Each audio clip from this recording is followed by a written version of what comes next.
Hello, world, and welcome to the latest episode of the Monte and Wolf Show. dGon here, alongside Wolf, after what felt like pretty short off season to kick off the first portion of our LCK season, rounds 1 and 2. Remember, we are doing 5 rounds of one elongated of LCK, and we'll be here to cover everything of the best league in the world. Wolf, you did first stand and then went on vacation. How was your vacation, man? It was good. I got sunburned a lot. You might actually be able to see it if you're watching video. Like it's almost gone, but it's like this whole arm was completely red, and it's rough, man. Like it's the skin is not doing well. It's bad. But I had a fun time otherwise. You know, when you get really sunburned on a vacation, it's usually a sign of like you had too much fun. And then you paid for it. So I enjoyed it a lot. I sat outside a pool a lot, went swimming a lot. Played Xenoblade Chronicles X in the hotel a lot. It was a good time. For those of you that are only listening, Wolf's sunburn area on his arm looked as pink as an eraser. It's very pink. So it looks like you had not much fun. Yeah, we've got the season upcoming. You know, we also had a bunch of off-season drama, including the biggest team in the world, and also we didn't quite finish recapping First Stand, the First Stand tournament, the first ever one, had the first ever champions be crowned the first place of the LCK. It was Hanwha Life Esports, just kind of cruising through, taking care of business. Carmine Corp was the surprise team to make it on into the finals as they defeated CFO, which is the team that beat them earlier, and was the team that won against, who was Top it? esports. Top Esports to get Carmine Corp into the finals itself. Obviously, this happened a little while ago, Wolf, but I just what I wanted to pick your brain on what you thought was interesting there, and you were on the finals desk that day too. So Yeah, I was on the desk, and it was a weird tournament. Like to be honest, dGon, I think it was really fun, but I think part of the excitement of the tournament for me was that it was going to be an international event on Fearless, which was special. But then we announced during the finals that it was going to be Fearless all year. So I was like, well, I mean, this tournament's identity is a little bit like now I'm like, well, I don't know. It's a really short tournament. The format isn't the best to decide which one of these teams is necessarily the best team. So I think they're gonna have to make some adjustments in the future. I think the fact that like some of these teams were getting in with really bad win rates into top four, and destinies were being decided by other teams, like knocking other teams out, and like it looked like Hanwha Life Esports really wanted TL to make it and not China, as we were talking about. So I kind of walked away from the tournament feeling a few things like the format definitely needs to be adjusted in some way. I'd like to see groups like maybe GSL style groups instead. I do think that like while Hanwha won, I don't even think they're necessarily like definitively the best team from our region. Like we don't know that. They barely won like throughout many of those big series. Like T1 arguably had a huge lead, should have beaten them, and then they had the close series, multiple close series in the finals that went to 5 as well against Gen G. It's like that for me is a huge sign for how the depth of the LCK is looking right now. The fact that we have so many teams that could have probably also just tore through first stand without a second thought. Like we dropped the bar down to like maybe Nongshim actually might have also won first stand. Like I think that's where we'll probably draw the line. But I think that like they probably would have, right? It would have been a lot closer. Maybe like Carmine brings it to 5 or something. But I feel like that's where we're at right now, and it's scary if you're a fan of the other regions. Yes, maybe top esports might not have been the best representative either, and maybe like LPL fans will like raise their hand and be like, well, actually, we have some good teams, I promise. Because top esports does normally choke at these types of internationals, but I feel like the format was very strange, and I'm not saying that like KC didn't deserve to be in the finals, but based on their record, you wouldn't have expected them to, and it made the group stage feel somewhat not meaningless, but like practically meaningless because you didn't perform well in the group stage, but you could still just go to the finals is weird to me. And the finals, like Hanwha lost game 1, and that was a little bit scary for a minute. You're like, oh, are they just gonna choke? Are they gonna? Did they like mess around too much? And now they can't actually. No, they just played try hard for the last few games, and it was a wrap.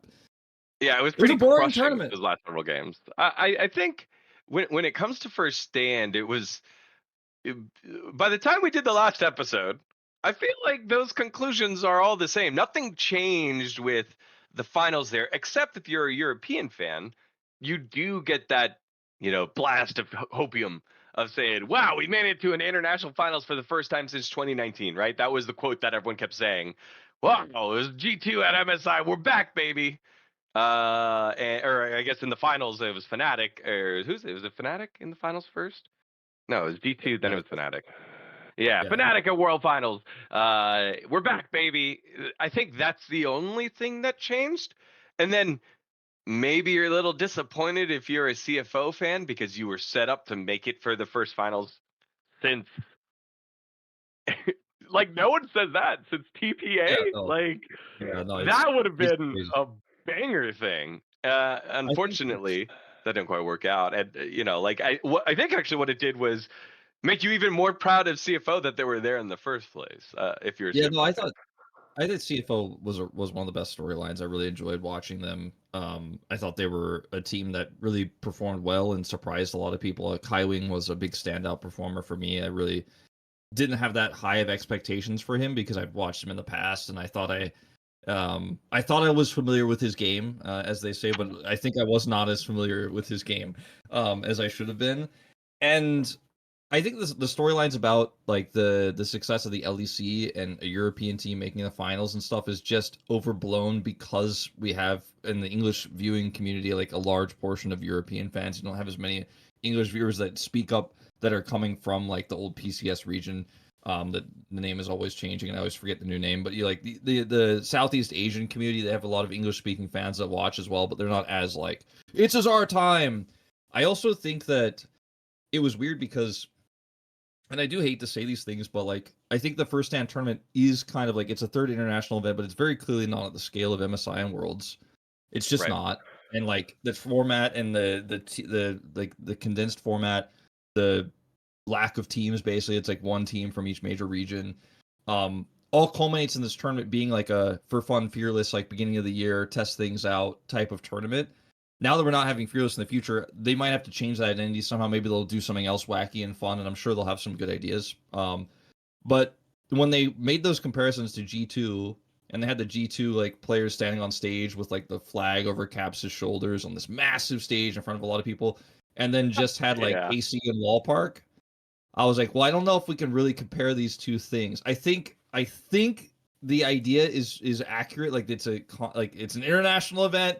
They made another finals. You know, it's a tough tournament, but like they didn't have to beat a Korean team to get there or something like that. You know, it just felt like KC like fell into the finals. You know what I mean? Like it didn't yeah, like they earned it in that semifinals game. Like don't get me wrong, but otherwise didn't have a winning record in the group stage. Didn't impress. Didn't upset Hanwha. Did take a game off Hanwha to be fair, but didn't beat Hanwha. And so like those comparisons felt really weird to me and felt really forced because it just isn't the same. Like and like the Type A assassins thing you were just mentioning, like that also was a different time and a very smaller scale situation in terms of what Worlds has become. But like, I'm surprised that conversation didn't happen more because of the pushing narratives that were happening with KC. No one was pushing that narrative for the Southeast Asia region. So I mean, it's not even Southeast Asia, but the PCS LMS like that yeah, yeah, amalgamation yeah. that I don't even remember the new acronym because they changed it every year. LCP, So the LCP, thank Pacific. you. So like I'm happy for Casey. I don't want to take anything away from them. I think there's a lot of talent in this roster. And I do think that Callista has a huge like future ahead of him. I think he's actually incredibly talented. And like will be around for years to come and will be very successful.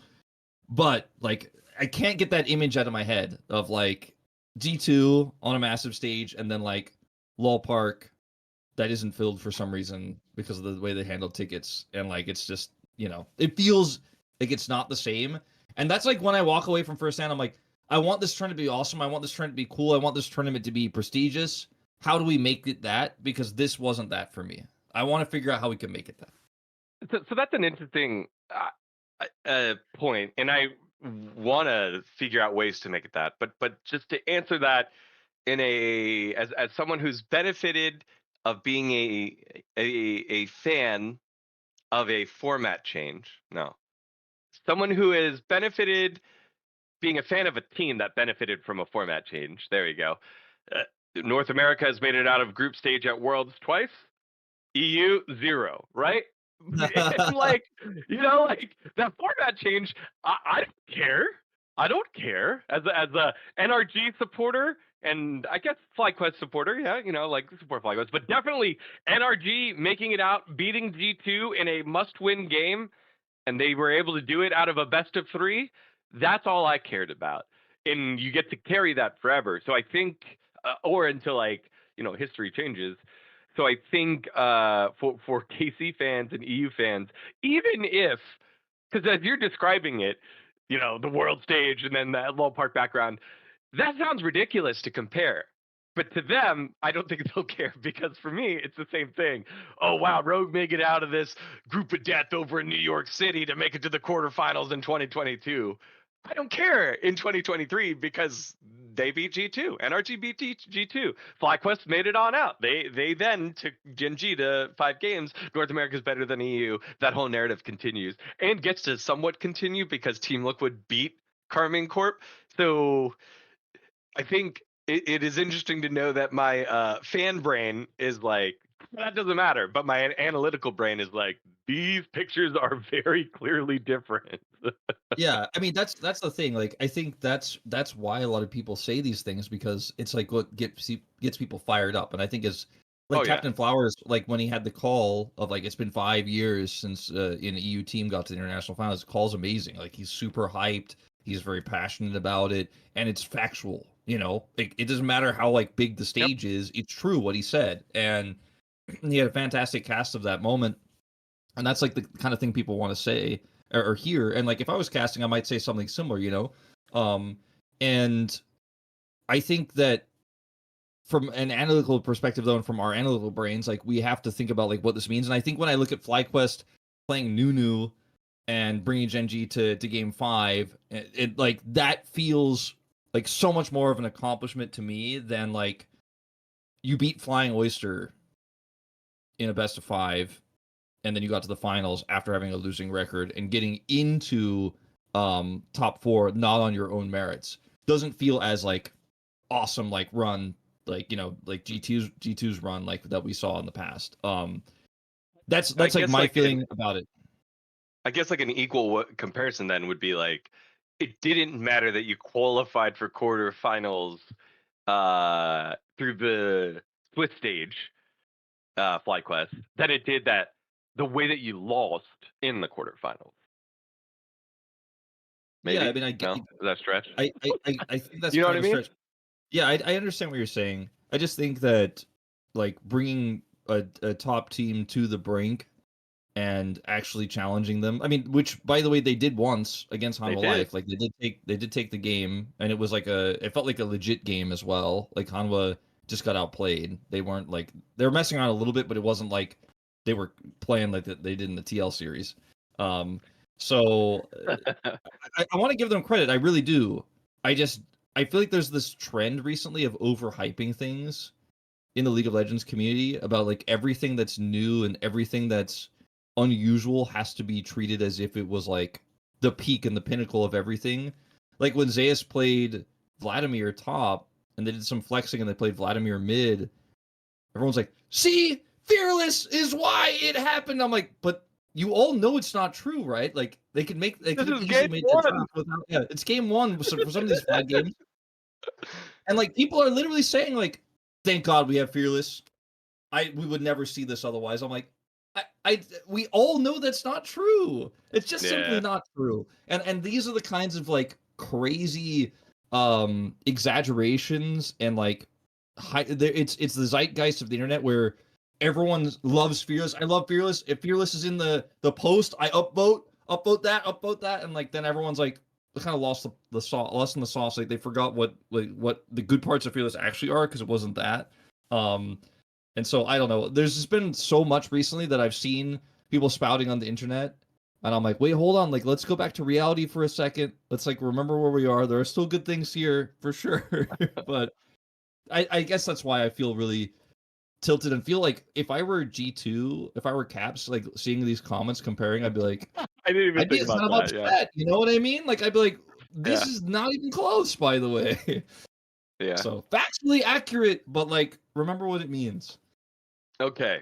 Insert timestamp here because now we talk about the future of First Stand, and I've brought up in the past the basketball craze of the Philippines, where they run basketball all year long and basically just have three different tournaments. I think it's the Philippines Cup, the Governor's Cup, and the Commissioner's Cup, and each one has some sort of roster restriction rule set. That was a alliteration. Where it's like, okay, you have to have only Filipino players. Then it's like you can have one import player, and then you can have no restrictions or something like that. It First Stand's whole shtick was fearless, and now we're always doing fearless. What types of shticks can we do that get us closer to like a Counter Strike or a Dota or a StarCraft 2 major circuit, but also still give it a little gimmick or stick type thing, right? Because I don't think fans want it to be like, I think we are actually pretty understanding as a gaming community, esports community, of this first stand. They're like, okay, it's first stand, this stupid scoreboard, but they're trying something. The bands, they're trying something. This format, they're trying something. I think because we tried and, or because LoLEsports tried and, messed around a lot of things, everyone realized, okay, this is an experiment, but you got to start locking in. Otherwise, the fans are going to get mad. So what are some ways that we can do that, Wolf? Well, I mean, I don't know if you remember this tournament that happened in Brazil for Valorant. I forgot what it was called, but it was actually a really similar name. Might have been like First Strike or something like The first that. strike. Yeah, first strike. Then maybe they called it like lock in at some point. I don't know, but there was this tournament that was single elimination in Brazil, and they had like all the teams come in, and then if you lost the first round, you're just out. Like it was just this crazy single elimination tournament with a ton of teams. And it was like setting the stage for the new year of Valorant and kind of introduce all the teams for all the regions to the fans. And like a lot of people didn't like it because it was single lim and their team lost in the first round, and some players who had to travel all the way to Brazil, which, if you're flying from Korea, for example, it's an insane travel, and you have to get a bunch of vaccines and stuff, and like it's going to Brazil is not easy. Some the vaccines you have to get you don't have, and then so like if you're a Korean person, you have to get a ton of different vaccines and stuff to enter the country to get a visa, etc. It's not an easy process. And then you get there and you lose, and then you're like, it feels like I played for like 2 seconds and I spent all this time going there. But I liked that format because it was so intense and because it was like this one-off weird, not a normal tournament. It wasn't like the normal international event. It was like this big invitational. And just having like single elim could create some insane upsets where like imagine if Carmine Corp had actually won 2 games in that series against Hanwha, then Hanwha's just out. And it's like, oh shit, like that's interesting. Maybe doing something like that that's a little bit like fans won't necessarily like, but the stakes are high and it gives you like I don't know, this really good feeling of it's different from the norm. Like no group stage, just a bracket. Maybe invite some more teams. I know that's expensive for Riot because if the more teams you bring, then like the more like costs there are, and Flight, maybe have to cover. hotels. Yeah, I mean Yeah, maybe the all that teams have stuff. to cover some of that. I don't know how that all gets solved. I don't know what Riot's policy is for that What kind of if, thing. okay, wait, what if that's the thing? It's, hey, we'll invite, we'll start from the top. We'll invite the top teams, but then they have to cover like 20%, 30%. And as those top teams are like, that's not worth it, you start get to these mid-pack teams that are like, well, the cost benefit analysis becomes a little bit more like, Sure. hey, we get exposure. We're paying for our exposure a little bit. We have an opportunity to compete. Maybe it's that. That's a good I mean, idea.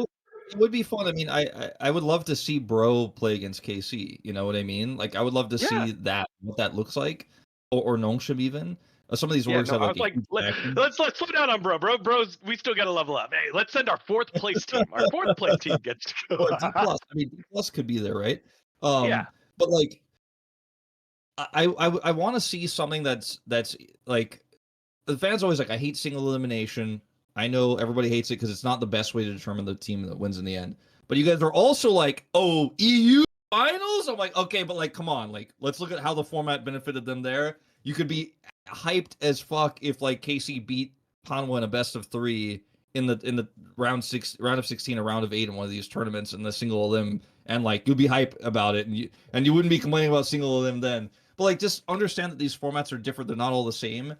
And like I want to see something that's like high stakes like that, that's crazy, that's wild, because otherwise we just end up with this format that is trying to be legit but didn't feel like it's legit. And then Fearless was a thing internationally, which it wasn't going to be but then now it is. So I think something has to change. Maybe you guys in the comments will have some ideas and some cool things, because we're just talking about this randomly, so I didn't plan this and have like a great format concept. But I think it has to be something that's heartbreaking, that's something that's super different, super wacky.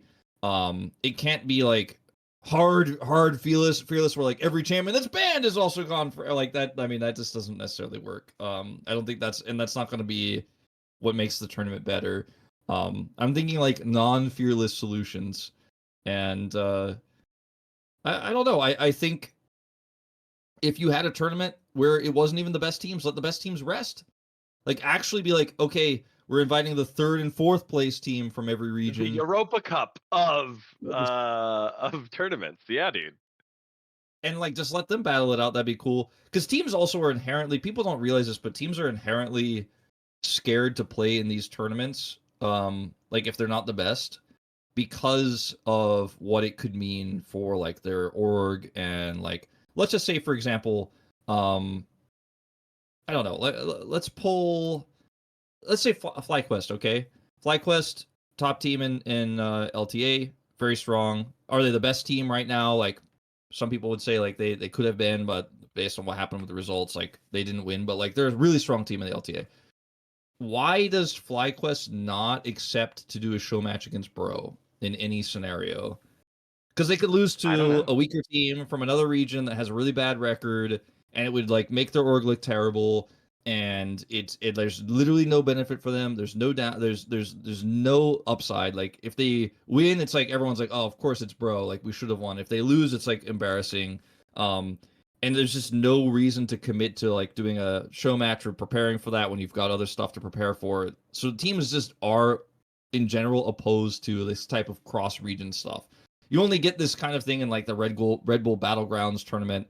And even that is like it's not even the same thing I'm talking about here, but that's a kind of place you would see something like this. And that needs a lot of money, a lot of support to make this happen. So if Riot did do like a let's do middle of the pack teams tournament, I think that's where you can get some real fun bants going on like between the regions, because we know at the top Korea is the best right now, and LPL is like the closest thing, and then everyone else is pretty far away. So if you put it down the list a little bit, maybe it gets more interesting. That's what I'd like to see. Something like that too could be another idea. Yeah, that's funny that you bring it up like that, because there was a tournament at the beginning of this split that was exactly what you said. It was the Fearless Foxes Fiesta. So BNK FearX rebranded, right? They had their official rebrand after being bought by BNK last year, going from FearX to BNK FearX.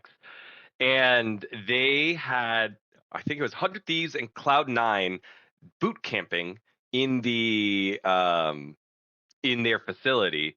So because it was the full rebrand, as well as 2 North American teams that were there in their facility, they did a kickoff of the rebrand. I think it's BNK FearX International Esports Club or something like that. They had a concert, they had food. I don't know how full the audience was. I mean, these people, people were performing stuff, and then they had the show matches against Cloud9 and 100 Thieves. They lost to Cloud9. They beat 100 Thieves. It was just a best of one. So it has to be such particular situations to even get them to play against each other, because of like what you said, it could be damaging to a team if they lose to a bottom team. And look, Fearix didn't even have a win in the LCK Cup, whereas 100 Thieves ended up being the #1 team in North America. So the proof is in the pudding that it doesn't matter what happens in these show matches, how you're formed back home can or doesn't change. Right. And there wasn't a lot of blowback that people were like, Lamau, FearX lost to whoever, or Lamau, 100 Thieves lost to FearX. Like, no one even remembers that. I I will did say hear that for about this. these. Oh, go ahead. I was just say I did hear about this tournament, but I assumed it was online when I saw the lineups, so I just was like disinterested. But the fact that it happened offline is Hmm. more interesting to me actually, because like playing online is just not realistic. Yeah, they did a good job of setting it up. I don't know how big the FearX fan base is, and if it's in Busan, like, and they have their event in Seoul, like, are your fans going to travel up for a one-off event? Like, and they didn't announce who was performing, and it was like 3 different K-pop groups, which was interesting, or former K-pop bandmates. They still do one-off concerts. And they were That's signed as crazy. ambassadors. Yeah, the company is trying to do a lot to make it work, and unfortunately, the product on the Rift isn't great right now. However, just going back to your point of like the 3-4 teams in soccer within Europe, they have the Champions League for the winners of all the different leagues in Europe, and then they give a certain amount of slots to also go to the Champions League, to the best leagues, kind of like Worlds. But then below that, they have another tournament called the Europa League. And so you do get tier, you would get like a couple more teams from Brazil to participate, in our case, if we're doing it for league. A couple teams from North America, maybe 2 teams from Korea. And it would be that kind of level of thing. The reason why they play, though, is that their prize pool in it. Like, you get more money from the TV contracts, you get more money from the prize pool. So you're not just incentivized to play just because of earnings. It's the more matches you play, the more money you get. That is how, from the TV contracts and an opportunity to sell your merch. So, right, like the issue with all these solutions that we've come up is that all of these solutions require Riot to pay more money, and I don't know if they make more money on the advertising front. Definitely not It's from also yeah, it's like hard to their say that internal sources. it's hard to say that one of our 3 international tournaments for the year isn't going to have the best teams in it. We're just going to decide that it's like the second best teams, like the next low tier down, like third, fourth place instead of first, second. Because like what is then the LCK Cup / split one, like what's that all for? Because it was literally just a qualifier for first stand. So like you'd have to make a lot of changes. I'm not saying any of these ideas are realistic, but I'm thinking about things I'd want to see, because what I did see at first stand, and as somebody who worked on the event and had to desk that finals and like try to make it interesting, is I didn't see a whole lot of things I liked. I think a lot of people were hyped because EU in finals, but at the end of the day, most people were like, is Hanwha throwing against TL is the most interesting thing we can talk about right now, because it was just so one-sided. And if there was more depth from each region, then like there would be some more competition, because obviously top esports underperformed. I just think that from a format perspective and from like an analytical perspective, which is what we talk about a lot on the show, it didn't feel like a very good tournament, and that's sad. It was experimental. Let's see what they cook up for next year, because I'm hoping that they won't just go, well, we'll do it again, because I think it needs a little bit more. Yeah, I just, yeah, I was thinking just now, Wolf, like, what if they're like, okay, 4th place makes it on in, and all of a sudden that's the only incentivized thing. The first stand tournament is going to be with your fourth place teams, and how teams are like, well, do we win the split and make money and then earn ourselves rest, or do we do a Hanwha life? Do we do a little bit of Hollywood and try to, slot into 3rd, 4th? Oh, Fearless. Let's pick Anivia, Timo, Twitch. Oh, the uh, fans will be like, "I love Fearless, man. This is why we have Fearless." Like, oh my god, we would have never seen this. yeah. All right. Well, let us know in the comments what your best ideas for first stand is, with the restriction, or I guess not even restriction, understanding that Riot wants to save money, right? You can't just throw out the biggest and best and whatever. But how can we spruce up this 3 international system? All right. Well, while you're thinking about that, a lot of times we don't get to think about the stress that's in our life and the things that bother us, and that's where our friends over at Upside can help. And standing by is a video with Monty talking about Upside. Life's good here at Last Free Nation, and it can be good for you. And our sponsor is going to be an app. Actually, this is our first app sponsorship, guys, and it's going to be Upside. And you might be wondering what Upside is. I actually used this when I was back in the States, and it is super cool. So what Upside is, it's very well-known app, very well reviewed. If you guys look at the app stores, you guys can go download it either on Android or on iOS. And effectively what it does is it has over 100,000 gas stations, grocery stores, and restaurants on the app. So it uses your location to show you deals that are around you from gas station, grocery stores, and restaurants. And what it does is it gives you cash back. And it works super well. So what you do is with Upside, you look and you say, okay, here's this gas station near me. They're offering a discount per gallon of gas, for example. You add your credit card to the app. Then what you do is you go to the gas station, fill up your tank with gas if you're in America. You press the claim button, so you will claim the offer, and then it will scan your credit card transactions to find that credit card transaction. And then in the app, it will give you that cash back, which you can then transfer into your bank account. So it's incredibly useful if you're getting gas. Here's a tip, guys. If you work for a company, you have a corporate card, I would use this. I would use this if I were you. And yeah, it just gives you better deals on stuff you're probably going to be purchasing anyway. And if you guys are wondering, well, how do they make money? Is it data? Are they selling my data? No, it's affiliates. So they create affiliates with these businesses. And so that's how Upside makes money. So you don't have to worry about that. And you guys can download the free Upside app and use promo code Monty to get an extra 25 cents back for every gallon on your first tank of gas, which is a crazy good deal. That's an extra 25 cents back for every gallon on your first tank of gas using promo code Monty. So it's a sick app. You're going to be buying this stuff anyway. It will give you very meaningful discounts, which then you can just transfer from the Upside app back into your bank account for cash back. So Yeah, it's very not cool. just gas as well. Obviously, groceries yep. and some of the stuff, you can check it out. And if you do live in the United States, as I'm reminded by every time I visit the United States, you have to drive everywhere. That's how it works. So as it turns out, it's going to be pretty useful for you, pretty much no matter where you are. Right, and it might be a restaurant near you that you actually like. That one of your favorite restaurants might be on the Upside app, and you can get a discount there as well. So there's a lot to like. I would just check out the app if I were you. Get some gas discounts from our code Monty. But it is very cool. It's very well reviewed. You guys can look it up. Totally legit. I had a very easy time using it myself.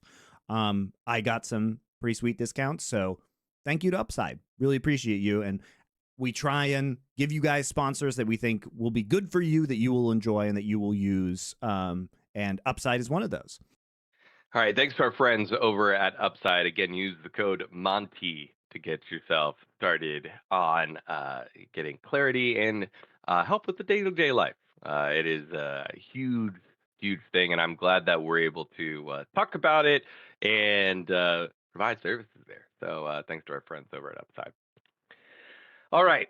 I feel like this is the last time. This has to be the last time that we talk about this, man. I don't know. I believe we're talking about this at least 3 more times. All right, there's so much T1 drama that we've segmented this next segment into 2 parts. All right, the first one is Smash and Guma. Joe Marsh puts out the statement. Gosh, I can't believe it's been that long since we have an episode. Joe Marsh comes out, puts out the statement that he is making the executive decision as CEO of T1 to start Guma over Smash. However, they will run a 6-man roster and compete week after week for the spot. He has full and complete confidence in the coaching staff, but he's making the decision here for the best of the org. This obviously has come with a ton of backlash. He's made no one happy. Cynically, you could say that he's undermined the coaches, and he's lying because he said he fully trusts the coaching staff, except he's making the decision that a coaching staff would make. Wolf, where are you in all of this mess All right. that is I mean, T1 Smash Guma? I know we're a little bit late on this because this happened like 12 days ago or something like that. Yeah. At the time of recording, you and I both know that like there was ongoing discussion and drama about whether Guma or Smash should be starting even after the LCK Cup ended, and fans were still debating. There was a lot of discussion, and I think for a lot of people, the discussion came down to if you're on the side of Smash and T1 winning, you're like, cool, try it out. I'm okay with this. Like, that's how Guma got his start, is starting over Teddy, etc. And it was kind of like, this is okay. I'll miss Guma, but like he might earn his spot back. Like that was kind of like one camp, and then the other camp was Guma bleeds red. He is 41. I watched him. You can't do this. You ruined his career. He should never be on the bench, right? It felt like it was very polarizing. Like, those are the two like ways that people looked at the situation. There were very few people who were kind of in the middle, like, oh, I think it's fucked up what you did to Guma, but like, I don't know, we'll give Smash a chance. You know, there wasn't like any sort of middle ground for what I saw, especially on the Korean side. And I think most people know, I gave those two polarizing sides. Most people know the polarizing side of the first one of like, I'm sad for Guma, but like Smash is pretty good. Like, let's give him a chance. We'll see. Like, Guma will start. I want T1 to have the best version of himself. Probably about like 5 to 10% of the reactions. About 5 to 10%. Not a lot. 90% is bring Guma back or I will burn the HQ down. And so if you're in Joe Marsh's position, one thing I will say, and I think some people have been saying this over the last few days, and I'm glad to see there's a little bit more sentiment around this. I think the PR for T1 has been a disaster, but I will give Joe Marsh credit for turning this team that was already the best and biggest team in League of Legends and is, you know, has been forever kind of the biggest esports org, but has really solidified itself in a different way as being one of the best and biggest orgs. I will give him credit for turning that ZOFGK roster into like almost an idol group while also still being incredibly competitive, while also like winning worlds, you know, back to back, and having that also have these players do these incredible ad deals, bring sponsorships into the forefront, being a team that's on the verge of being like really profitable and sustainable in a world where no one else is doing that, means that like there is value in turning these players into like almost idol like stars. And I think that is where where some of this culture and tension comes from, where fans haven't quite realized these are professional players and they're still thinking they're like idols and they're being yoinked out of like the concert or something by some big bad in the background. But I think that during the choreography. and like I think building that fan base and building like what they've done with this team and keeping it together, which is so hard to do, by the way, when you have these incredibly talented players who deserve to make $1 bajillion, and T1 has been able to keep them together until Zeus leaving, obviously. Like what they did is amazing, and like it's actually hard to fathom, and it takes a lot of money, and like money can buy almost anything, but like sometimes you're going to lose out. We'll talk about that with Zeus in a little bit, but I think they built something incredible, and so the fans though are like now attached to this concept of like it's my ZOFGK or I quit. I don't like T1. T1 can't take that from me, and I've kind of forgotten that benches exist, and like new and upcoming talent exists, and like this roster can't stay together and keep winning forever together, and players will also have their own needs and desires and what they want to do. But here's the thing, dGon, like after I say all this, and I give Joe Marsh all the credit, because like Joe Marsh, I think, was a huge proponent of building up what this roster is and how the players were treated and how they became like the superstar all-star team. You could just be like, you know what? Lane swap dead. Best 2v2 lane in the history of the LCK in the last few years. Guma Keria. Double marksman lanes, all pushing lanes. Lane swap is dead. You want to have a strong 2v2. Gumayusi has been the best at that. bar none. There's like no argument for any other bottom duo to ever be as good as they have been at it. Like they had a whole year where that was the whole thing, and they changed the whole meta around the world because they're the best at it. You could have just been like, I think the meta suits this. We're gonna give Guma a shot, because lane swaps are dead, and I think that's a great strength of his. And strategically, we're gonna try to play him for the first few weeks. We'll see if like that works out, and then we'll continue to adjust. Could have said that. Could have just been like, oh, we're still considering our options. We're going to be continuing to cycle through both players. And you could have also just started Guma without saying anything and not given any reasons, because that's okay, because as a professional esports team and coaching staff and management, you can actually do that. You don't have to explain your reasons. That would have made people angry, I think, but you could have done that. It would have been better than what was done. That is literally what happened when they started Smash. They didn't say anything. What is done is like basically Joe Marsh claiming that in a weird way where it sounds like this didn't happen, but it seems clear this happened, that the coaching staff was like, yeah, we want to kind of keep using Smash, but I said we're using Guma. And like the statement kind of came across kind of weird because obviously he signed it as well. Like it says Joe at the end. And so it's basically like a letter to the fans from him. A message from Joe. Yeah, I get it, because he's trying to like be like, look, I'm making this decision. I'm trying to make the fans happy. And he gave some reasons like, you know, Guma can adapt and thrive in this role as he has before. He has earned the right to prove himself again. And like he said, I once said that Guma usually bled black and red. I meant that. He's been incredibly loyal, and this is my way of honoring that loyalty. Which is like all the things all the fans are saying, right? Like he black and red, and like he's T1, like you can't take him out. And it almost just feels like he read the fan sentiment, and then he was like, I got you. He's black and red. Yes, I'm putting him in. And like from Joe Marsh's perspective, running an org, I mentioned already about how successful he's made these players. Like he did a lot to put them into the forefront. And I think people are going to be like, no, they were just popular. He was just back. No, I think he actually worked really hard to make sure that these players actually got super famous and stuff. And I think he also knows that part of that sustainability I was talking about, the T1 is so close to reaching, like the profitability comes from a place of having these players be so famous that they can get all these deals.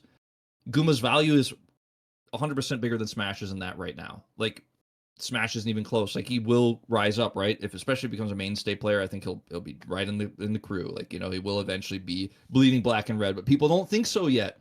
So from his perspective, he's like, well, fans are mad. I don't have one of my big star players that's part of the OG, you know, ZOFGK lineup. So having him not in the roster hurts maybe sponsors. Maybe sponsors are getting a little bit weird about it. I need to figure out why. I need to fix the problem of all the fans are screaming at me and yelling at me, and everyone's mad. And like every time we even try to post some cool content, all the comments are just shitting on the org. This is a problem. Things are on fire. So he decides to say, you know what? You guys are right. We're gonna push him in there. But the coaches wanted to test Smash, so we did. And he's gonna remain on the roster. But I have ultimately decided that Guma is starting now, though. And Smash is still going to be there. I just feel like this is a very... It's almost like too Korean, the way that he handled this, where he just apologized indirectly, but apologized for like, yeah, Guma is part of our team, and I'm going to honor like the commitments he's made to us, but didn't really address like the strategical reasons why he may or may not be the best choice, and kind of pushed like Becker and Koma for that. He's like, yeah, well, they have their own opinions, but Guma's pretty loyal. So like, you just didn't have to be that way. Like, it didn't have to be that way. You could have said, we want to give Guma another shot. We're going to be playing both players. But and then at the end, he also said, like, I want to address the discourse amongst our fans regarding roster decisions. It's been disheartening to see division within our community. Our platform should be a place to celebrate all players, not create conflict. We say this all the time on the show about T1 fans. Like, there's so many good ones. The bad ones are the bad ones. Like, the bad ones say the mean things. Don't say the mean things. Don't be like that. The thing is, the bad ones hear that, and they're like, I didn't, you can't do it. They're like, they don't take it very well. Usually they're like, I didn't threaten anybody. It's been at least 6 days since I sent a death threat to Ox Harrison. But like, I do think that when you do all of this and you're already doing a very controversial statement, to also be like at the end, like, we're one family. I'm pretty sad that like a bunch of bozos are saying the opposite thing is also just gonna, it's like inciting anger. It's like being like, yeah, there's a bunch of idiots, don't be like, a bunch of you guys are being idiots, don't be like that. To the people who feel like they're really passionate and they want a thing, it's just don't do it like this, please. There was so many ways to do it, and just start Guma and try it out. Going back to what you said about the percentages of how people saw it, I think what Joe's actions did was create more options. There's more reasons why now you could dislike T1 because of the way that he did it, not because of what he did. Because he's like, here, I'm giving you exactly what you want. Now there's people that are like, but what about undermining the coaches? That is a coaching decision. That's a competitive thing. Us 5,300 whatever sign this petition and are sending trucks to T1 now. Like, they created more division within in a move that was supposed to remove the division. They just divided the division even more, and it's tough. It's tough. Like, I actually didn't think and haven't heard anyone bring up the point that you said of like, hey, the meta's back to 2v2. We're forcing 2v2 and we have the strongest 2v2 team in the world, which is, it doesn't quite answer the firepower issue of like, hey, Zeus is gone. Now you don't have a playmaker. And you could see when Zeus wasn't performing, Faker had to turn back into playmaker and not facilitator mode. Faker is your most malleable player. Remember, this man played Lulu in the mid lane because that's what the team needed for a whole year, for a whole meta. And then, last year took on the Silas, was playmaking, Galio playmaking, setting up the team to clean up. And the thing with Guma is that, he's not a playmaking AD carry, whereas, his Ezreal not so good. Ulting in with Kai'Sa not so good. He's your cleanup AD carry. And so you need someone that doesn't just sit back and clean up, but gets in the face and makes the plays because you're lacking the firepower there.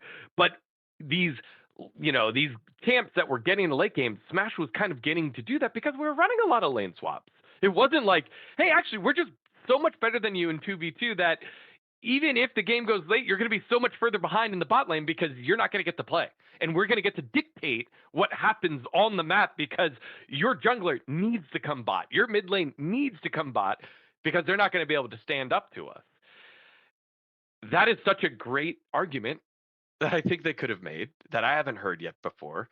And it just does make it think that again, the intention is okay. The intention is good, honestly. It makes sense. And that doesn't even include the brand value portion, just from a competitive portion. That makes sense. Just the execution, not so good. I floated the idea that maybe this is Joe just being like, you know what? Our fan base is so big and so passionate that they're just going to be mad anyways. Let me protect the coaches who don't care. They don't care. They just want to play. They just want to come up with the best thing. Maybe it was their idea to say, hey, Guma's starting, but they didn't want to get the fan hate, or at least be a distraction to the players that are going back on in. And so Joe's like, I'll do it. Like, I think that's a true option as well. Again, I don't think the way that he did it was great, but it is achieving what the purpose of that thought process would be, which was people are mad at Joe. People are mad at like him not making consistent sense there. And you know what? Who no one's talking about angrily? No one's talking about Coma. No one's talking about Becker anymore. Well, they weren't for a couple of days, and then part 2 of the T1 drama came out. No one's talking about Tom. And honestly, that worked. That worked. Yeah, in my opinion. I mean, like, to read out the coaching part, like for those who don't necessarily have the statement or watching, in their car or something, can't pull it up. I'll just read the whole part of it. So it says, I understand that many of you have been frustrated by our silence regarding roster changes and the possibility of a 6-man lineup. Please know this was never out of disregard for our fans, but rather due to ongoing internal discussions between management and our coaching staff as we work towards the best path forward. I have complete trust in Becker, Coma, and the coaching staff, and after extensive conversations with them, I have requested that Gumayusi be part of the starting lineup, and as a result, he will be starting when the regular season begins. This decision was not made lightly. But as CEO, it is my responsibility to take a long-term view and ensure the best interests of T1. So, like, on one hand, he is saying, kind of like what I'm saying, like, I have the best interest in T1, best interest of T1 in mind. The fans are upset.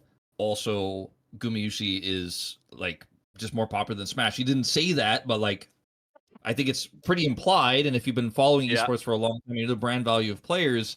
Like it's pretty right in the text. Like Guma's more popular, he's more valuable to our org.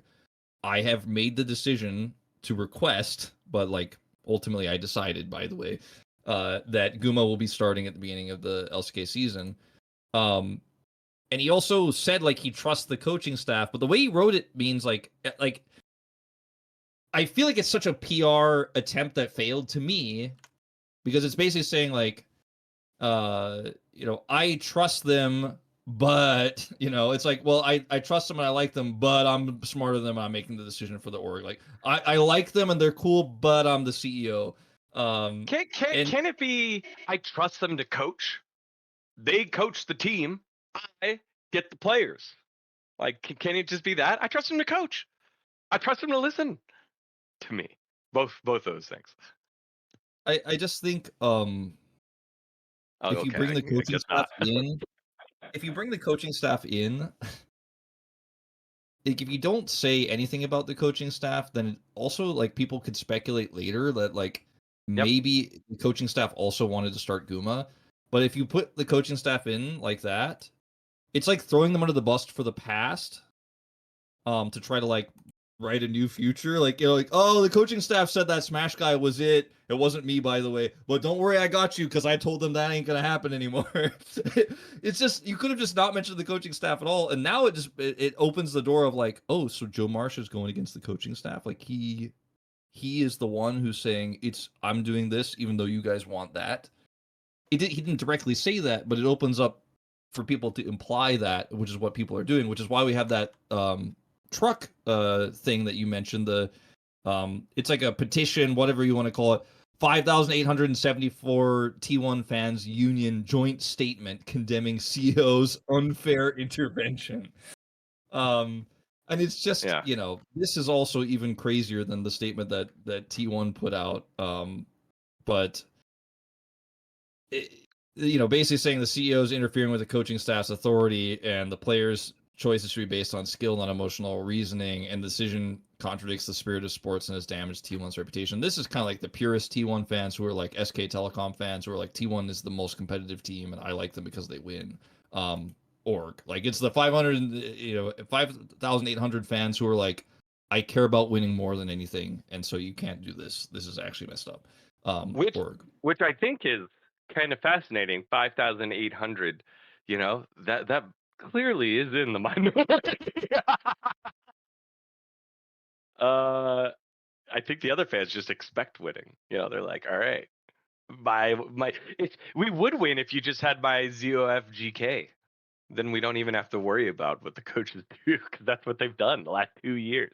3 finals in a row. I've been wanting to tell this story. I ran into a T1 fan on the train. I was going to the gym and he was wearing the Worlds 2023 jacket, the IFLAN jacket. It was cool. And I couldn't help myself but be very American and walk up to him and I go, "Oh, Penny Ayo, are you a fan?"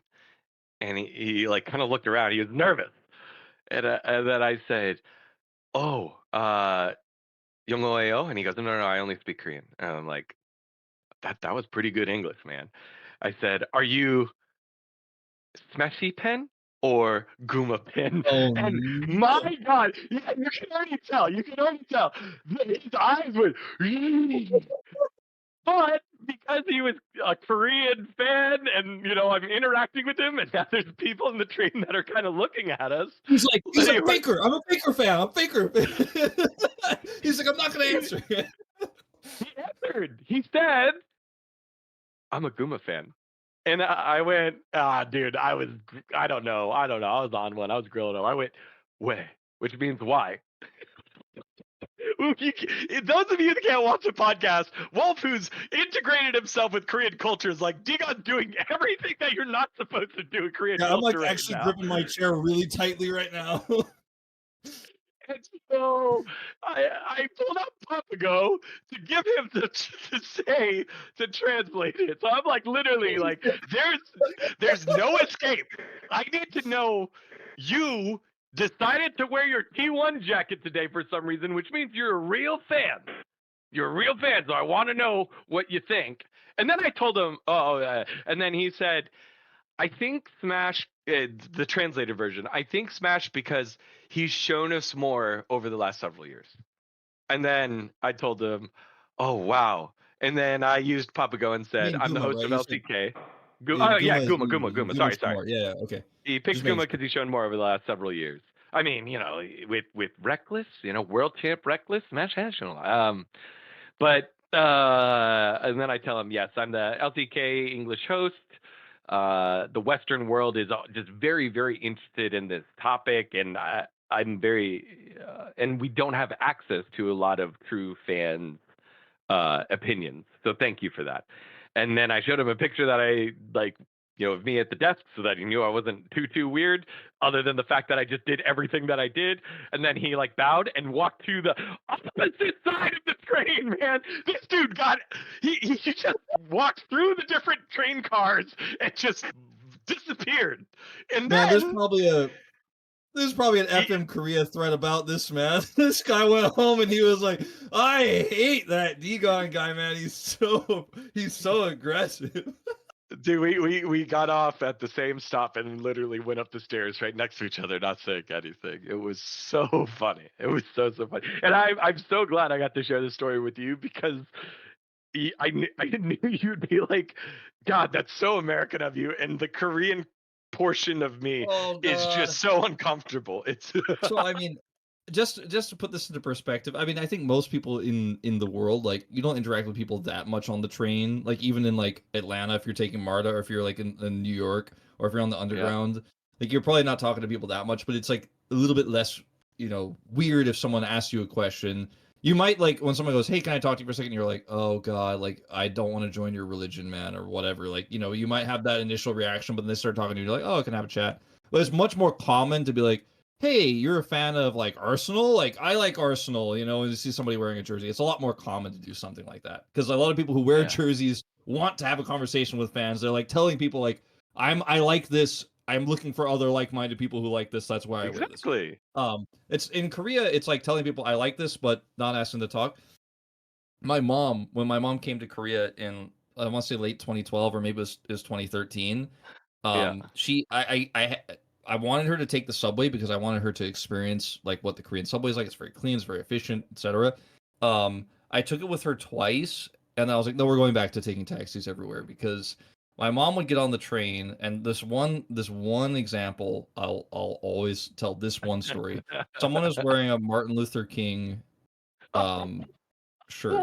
It just has Martin Luther King's face on it, and it's a very young girl, probably like 17 or 18 years old. Oh, and no.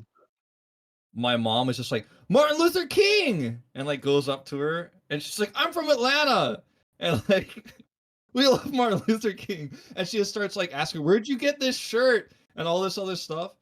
And it's like it's just Martin Luther King, like in a really cool art style. And like the girl like freaks out and like just gets up, and I'm like telling my mom like, stop, don't talk to her. My mom's getting mad at me. And she just like gets up and walks out. And my mom is just like, she's so rude. I'm like, like in Korea, you don't talk to strangers. You don't talk to people on the train. It's only people talk to people on the train are like crazy people, like who have mental issues, like in general, like, or somebody's trying to sell you something, or a crazy like religious fanatic or somebody who's trying to get you to join like a cult. It's just not done. So you tell me this story. I'm like, you're a foreigner. You're trying to speak Korean, but you said like way. You didn't even speak like formally to him. You used the informal. I'm like, I ah! did. It's Is it dGon has whale? yeah, whale. You have to say Oops, whale. my But bad, dog. anyway, it's fine. My bad, dong dGon fang. is kind of been since he came to Worlds, what was it, 2023? Yeah. He see fan, he ask fan question. Like that's dGon's motto. And Yeah, dude. When we go out like during Law Park, during matches at Law Park, I'll go out to go get a coffee because it's you got to get out of the studio every now and then. And if a fan like kind of looks at me, I look at them back, and then I'm like, "We're about to have this conversation in English, man." And then they like wave and walk away, or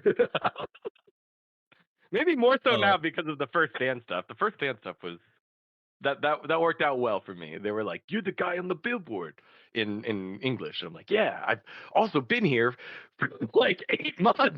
But okay, yeah. That's me. I'm a fan. I've had so many crazy people talk to me on the subway throughout my like almost 14 years here. And like And it's only crazy it is the people. worst. Yeah. I Ah, mean, one time I've had a few fans of me, whether for esports or for like my Instagram and Budetike stuff, like nervously talk to me, and then it's like, oh, you're not weird, but I'm trying to like just ride the subway and I'm kind of done with this conversation. But they keep asking me questions. I'm like, all right, I didn't sign up for the interview here. But yeah, I mean, it's been mostly like crazy people who are like, the world will end in 6 days. Like I'm not kidding, like, stuff like that, or like someone who's like starts arguing like that foreigners should leave Korea, or just insane stuff, or like the drunk guy on the train who's just like trying to ask me questions but then like ultimately falls on the floor. And all right, like, yeah. Well, this is the second time you've listed out all the different types of terrible people that talk on the train that you're soft associating me with. I got it. anyway, I think it's cool that you got that insight, or like that like We direct at fan least opinion answered. though. Yeah. Yeah, no, I thought I just wanted to give everyone context for why I was cringing, but yeah, I think we could talk about this topic forever, and like we've Yeah. talked about it a lot already, but as you said when we started this, like this has got to be the last time. I want to say no, it's probably not. The second that Smash starts again over Guma, or if Guma starts only but T1 has a poor performance, even if it's not Guma's fault, if like Doran runs it down and T1 goes like 0-3 at the beginning of LCK, like we're like, but see, this is why they can't run Guma, and like they shouldn't have stopped the That's coaching true. staff. It's That's gonna come true. up again. So I'm sorry, we'll probably talk about this again to everybody, but it is fun to discuss. It is fun to see like what people are saying. But please, T1, just get your PR together, please. That's all. I don't know. I mean, you've been asking for that one for a while, man. I don't know if that one's gonna be happening.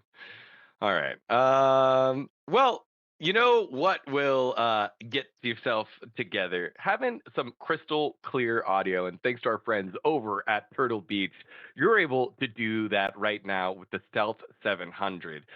We've talked about how crystal clear the audio has seemed, as well as their insane 80-hour battery life with quick charge, so you really have to think about it.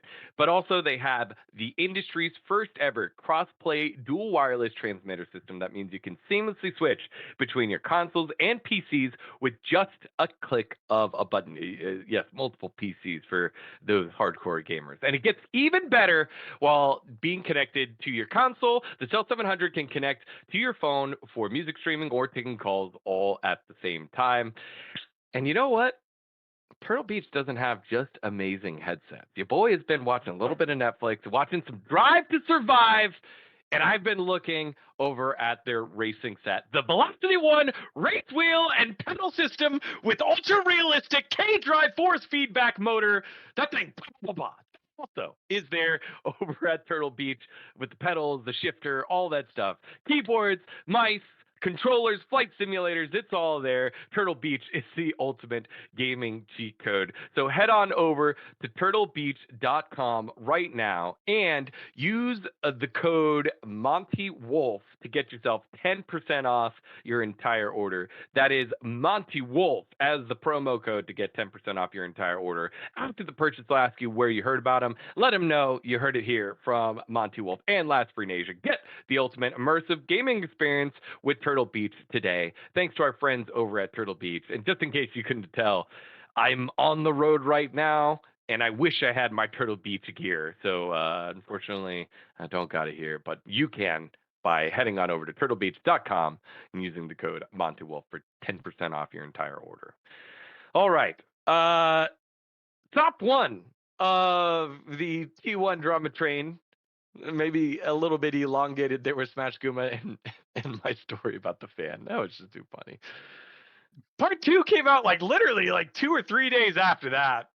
The Joe Marsh versus the Play Agency. I just feel like people have heard this already, so I'll just quickly recap it. Joe Marsh made the statements about how the offseason, the freelance or the free agency offseason went as soon as Zeus signed with Hanwha Life Esports back in an AMA over at the SKT subreddit. And immediately the Play Agency went to the Korean, I keep forgetting the official name of it, but it's basically the Korean Esports like Fairness Commission, something like that, where they oversee all things esports and make sure things happen fairly. There was no tampering, there was no whatever. Basically saying, hey, Joe Marsh is saying these lies. These things that he's saying are not true. We want proof. Here is the text chain. Here are all of our documents with the confidential information redacted. They did that immediately. And over the last 2 months, they've gotten no response back. The only response that they've gotten from the Play Agency that represents Zeus has gotten is T1 has not given us a response, so it is inconclusive. And they're like, this isn't good. For us as a business, it's all about reputation. And we just had our reputation stepped on. So what options are left? We're not going to just let it go because our reputation is damaged. So we're going to go to one of the most popular Korean YouTube lawyers in the country and tell them, hey, we're being wronged. We followed all the processes. The processes have failed us. And so can you help us? And I'm not sure what the motivation for this YouTube lawyer was. I guess he's like, it's content. Oh, and yeah. so, I mean, it is the biggest like org in the in the country for sure. That isn't one of the chibbles, I guess, the biggest esports org, and it's kind of juicy drama. And with the information that was presented by the Play Agency, it looks like they're in the wrong. So this YouTube lawyer is where all of this translated the Play Agency drama kind of resurfaced. So if people were wondering, why did it happen again? Well, this is why it happened. The Play Agency was like, hey, we haven't had our justice, our day in court yet, and our reputation is damaged. We need justice. Here's how it happens. And so they make 5 distinct points that they wanted cleared up. Or 5 distinct points. The lawyer had 5 distinct points that needed to be answered, and it was there an opportunity to counteract the offer? Was there a real deadline that was made? Was the agency acting only in interest of making money? There's a 4th one that is another one that was also proved. I forgot what it was. I can't remember, so I don't want to say it. The 5th one was there tampering? Was there actually tampering? And so this lawyer goes through the 5 different situations, and really he said the trump card is the 5th one. Was there tampering? If T1 can prove there was tampering by the Play Agency, then 1 through 4 doesn't matter in the court of law, because none of 1 through 4 would have happened if there was no tampering. Which is true, but everything else was either slightly conclusive or conclusive to the play agency after they gave this lawyer all the text records, the contracts, and details of the relationship between Zeus and the play agency, which was, hey, we thought you were just going to re-sign to T1. So the way that we represent you, Zeus, is that we're taking a 0% commission on whatever you sign as a contract deal, and we will make non-zero, probably like 10% on all your advertising revenue, because there's no point in, if you're just re-signing to T1, you're just re-signing to T1. We don't want to get in the way of that. That was one of the big ones, because Joe Marsh asserted that agents in the past were only acting in the interest of the agents, not of the players. And so all this came on out. Try to make money. Weird. Yeah. And so that is the foundation of why this came back up after months. And then T1 had to come out and make a statement, like a clarification by representative T1. So Joe has already come out and done the Smash Guma thing, signed his name, a message from Joe. And they were like, all right, no more messages from Joe. We're just going to clarify what happened. And the clarification was, oh, these were just opinions stated by Joe Marsh. And then for ones that looked like they were facts, well, this is a factual evaluation of a situation, and his own, you can have your own evaluation of things too. And that was their defense. I mean, look, to me, I there's a lot to cover here, and I don't want to get into everything, but I said this when the first news broke, and I mean, it wasn't the first thing I said. I tweeted about it, and I was like, well, it's very obvious T1 was kind of taken aback. They thought they were going to get him. Like, obviously, like, they didn't have anything really ready for Doran. They didn't have a goodbye video for Zeus. It was very obvious they were fighting until the very end. Like, that seemed obvious. Like, that seemed 100% true. We know, obviously, now that was obviously true. Like, literally until the last possible second, which is the controversy about, like, the deadline and all that. I think that this is another PR disaster for T1, because in trying to appease the fans, who are, it seems like at this point in time, almost running the org, because their anger pushes T1 to make these decisions or make these choices. It's often Joe Marsh, but I think Joe Marsh isn't really making these decisions without approval of the people around him. Like, I don't think Joe Marsh is like, I'm doing an AMA on FM Korean, can't stop me. And everyone's like, oh, please don't do that. And he's like, I'm the CEO. Too bad. I think, like, probably there have been some discussions. T1 was probably pretty unhappy, and SK Telecom, obviously with Comcast, like, unhappy with what went down. And so they want to, like, and they're upset about how the agents handled things from their perspective. They want to make a statement. I understand that. I get that. Fans are mad. Like, thousands and thousands and thousands of fans are mad, and they're sending angry messages. You have to address this in some way. But the way that it was addressed in this AMA, by basically kind of bending the truth and hoping people don't find out, which is one way to look at it, which is why I think a lot of people are looking at it, is like kind of bending the truth a little bit and being like, well, this happened, and like we kind of got screwed here, and they didn't help us, and like they're trying to get money. That's what these agencies do. Making statements like that, going on these AMAs without like fact checking, without actually being able to verify your claims in any way, back them up, and hope that I'm T1, I'm the big org, no one ever stands up to us. And frankly, like, generally nobody does. You mentioned the fair play, like, or I also can't remember the name of it. The committee that makes Commission of Esports Fairness Commission. Like that. Yeah. They didn't stand up to T1, right? They were like, I don't know. T1's pretty important. Like, I don't know. I don't know if that's why they didn't, but like T1 didn't answer, and they were like, well, that's all we can do. I don't know. Supposedly, right? And so, like, I think T1 has this attitude sometimes, even with their PR, that like they can say anything and no one will say otherwise about it. And like, as in my experience of working with the LCK specifically, because I worked with SK Telecom in StarCraft in the past, and it was not as intense as this ever. But like, in my experience, there's a lot of times when people at Riot or other orgs will be like, don't talk about that. Don't discuss that. T1 will be unhappy about that. We're not going to do that. We're not going to do, like, that happens. like because they're such an important org. Like straight up, without them, the LCK can't function. Like they're extremely important. So I think sometimes some of these statements get made, and everyone's like, "Well, they won't stand up to us." But in this case, the play was like, I'm gonna actually release the documents, and then this backfired in a big way. I'm not saying Joe Marsh like thought that he was invincible and he could lie and get away with it, but I think he thought that like even though maybe he didn't remember the details fully, or he was a little bit emotional when he was writing this, that he wouldn't get called out on it, and he did, right? And like you don't have to go in disparagingly on these AMAs unless you're trying to like you have an agenda to be like they're the bad, it's not us. And I think that was the agenda of the AMA was to be like it's not our fault, they're the bad, they're the evil, it's them. Like they stole him and it's not fair, and I don't know, we tried.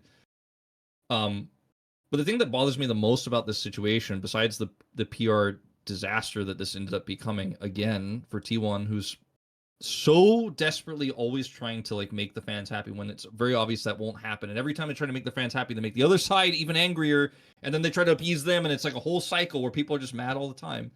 The other thing is like Zeus hasn't made a statement about this really. Like he has come out and said like, you know, I don't really want to talk about this so much. I don't want to hurt anybody's reputation or anything. Like, you know, please stop being angry. Like he said some stuff like that. I don't know the exact quotes. I read that he said something like back when a few weeks ago when this like was more at the peak when it was first happening. Yeah. But like no one is really talking about the fact that like Zeus ultimately decided what he was going to do. That's it. The agency can't like boogeyman this. Like if Zeus wants to stay with T1 and keep pushing for it and like being like, I want to stay with T1, I'll take a lower offer. Like he would have stayed with T1. It's just that simple to me. And boogeymanning Joe Marsh and the play agency for this, and like also people were calling Hanwha like, you know, they're thieving, they're evil, and all this stuff.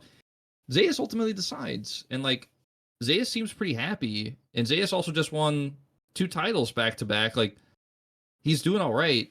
And it's crazy to me that no one stops to ask like how Zeus is doing in all this, like how he's feeling about all this. While all this craziness is happening, he's just fucking lifting trophies, and everyone else is like throwing pitchforks at like agencies and Joe Marsh, and it's like Zeus isn't even a fucking part of it anymore, you know? It's like, oh, Joe Marsh is evil, and like we have to stop him, and like I hate this guy, and look what he's done. It's like the guy is just like over here winning, and he's doing it on a different team, and the casters are trying to say like, yeah, maybe Zeus wanted to do something else. Maybe he wanted to earn it on a team that doesn't have Faker on it because it's so hard to do that. We're trying to be like, look at Zeus, look at him, he's out here, but like no one's paying attention. It's just all this drama and Joe Marsh lied or whatever.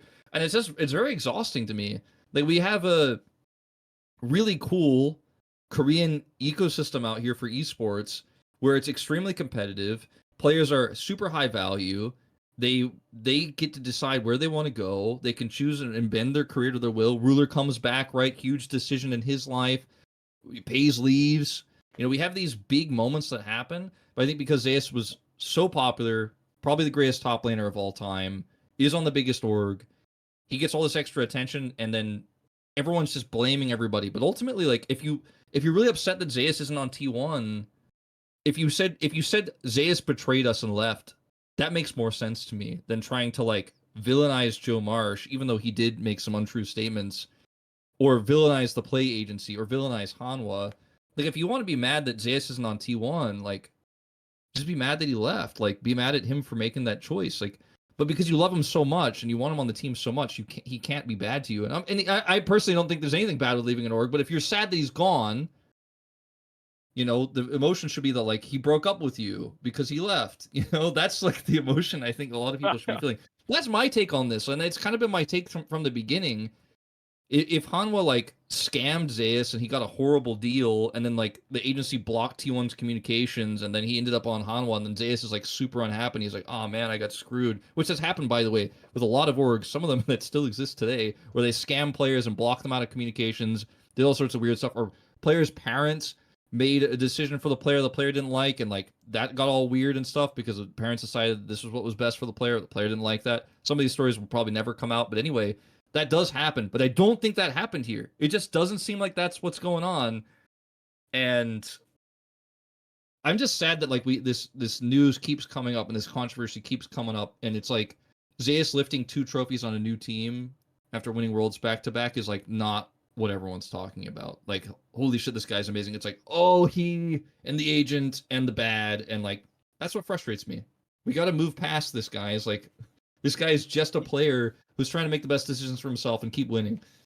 Because, well, that's the thing. It's the although Zeus is a part of the story, he isn't the story. The story is the agency has been damaged by T1. Like, that is why this keeps coming back on up. Like, Zeus is just a plot device. But when I just read this AMA clarification, it just doesn't work for me. Like, we can defend the growth of T1. I can defend the coaching move. I can defend the Smash Guma thing. This one feels like, oh, you were talking shit and now you're getting caught. And now you're trying to reel back. No, baby, I promise I wasn't talking to another girl. She just was talking to me.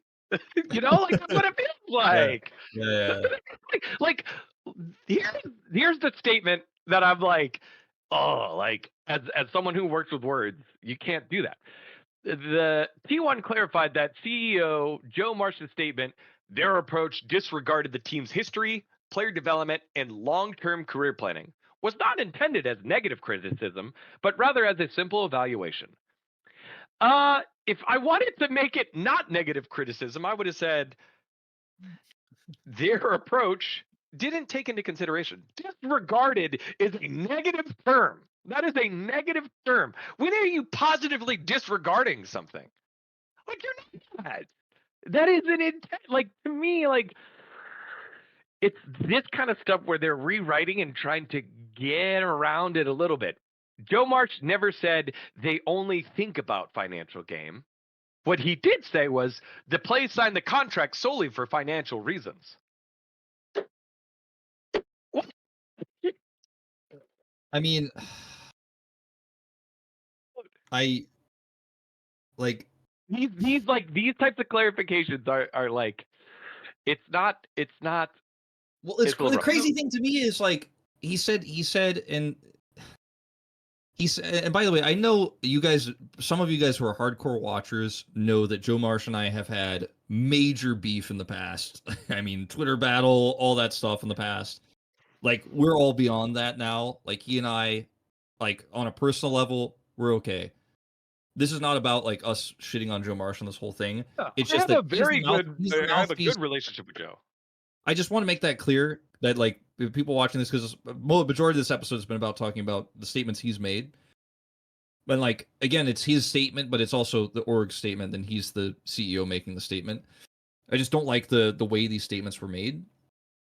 And so, first of all, if your whole thing to try to defend yourself is to be like, well, the only reason why the play signed the contract is for financial reasons,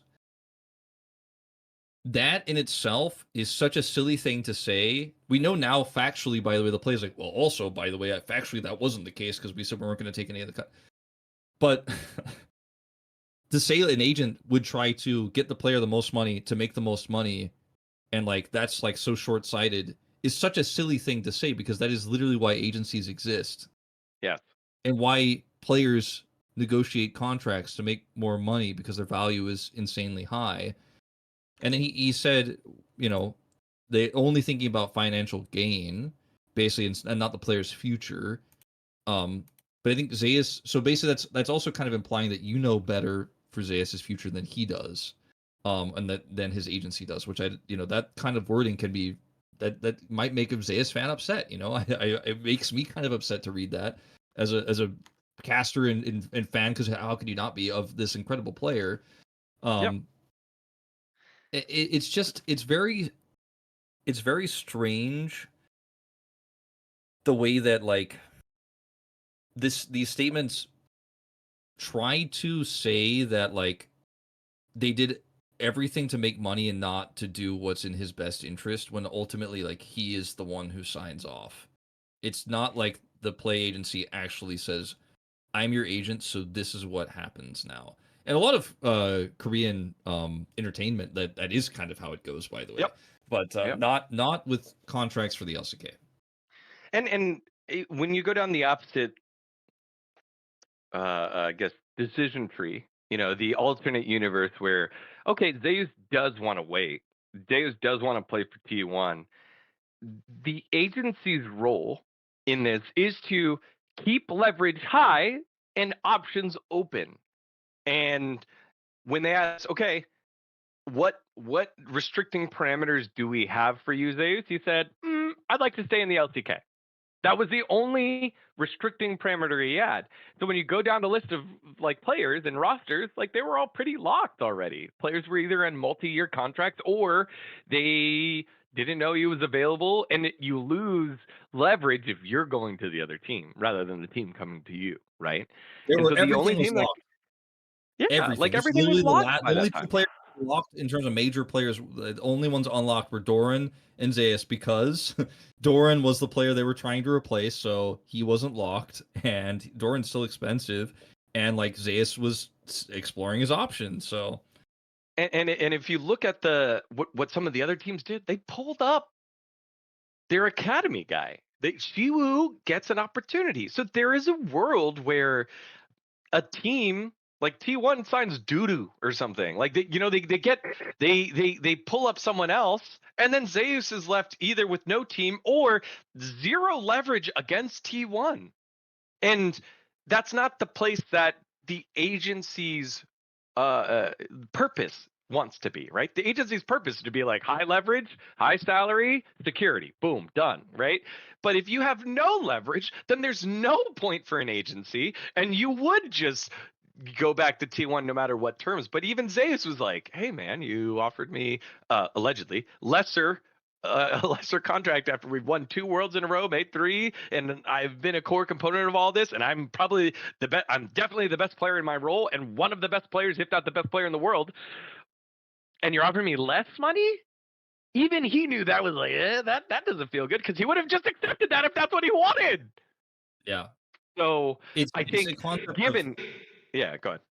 I was just gonna say, like, look, from T1's perspective, he's a huge part of that idle, like ZOFGK I talked about earlier, and without Yeah. the Z, then it's not ZOFGK, right? So, like, from T1's perspective, we have to keep the set, right? We have to keep the band together, keep the group together. Yep. And Zeus has there's tons of inherent value for Zeus also staying with them, because to be part of that prestigious org gets you a lot of benefits as well in terms of like what sponsorship deals you can get, how popular you are, maybe your salary can go up if you go to another team. So like there are reasons for him to stay. But like he decided ultimately based on the pay that was offered and also just what his career goals are, which is we've been talking about a lot. We all think is to try to win a title and earn it outside of T1. He hasn't ever said that, but it feels like that might be the goal, and he's done it now. Yeah. But when you're from T1's perspective, it feels like he betrayed you because you need him so badly. But if you need him so badly, that's where his leverage is, right? Yep. And like I think T1 may have thought he needs us more than we need him, and they found out that wasn't the case, and he decided he was going to leave. My dad always used to tell me when negotiating, he has the reference at like the car dealership where the dealer, he was like, well, I was buying this minivan for our family. And the guy kept saying, Tony, we're only $500 away. And then my dad would say, Mike, we're only $500 away. Like, eventually, in this case, my dad would have walked out of there and they would have missed out on like $12,000 for $500. And maybe it's probably way less of that percentage. It's probably like, oh, we missed out on $12,000 for like $4,000 or something like that. Whatever it ends up being here, the difference we'll never know because that's the confidential part of the leaks. But T1 fifth, sixth, Hanwha Life first stand champs, international tournament, selling more of their merch, getting it on an international stage. Zeus looks like the best player in the world right now. There you go. So was that worth it? Only time will tell, as T1 are still the reigning champions.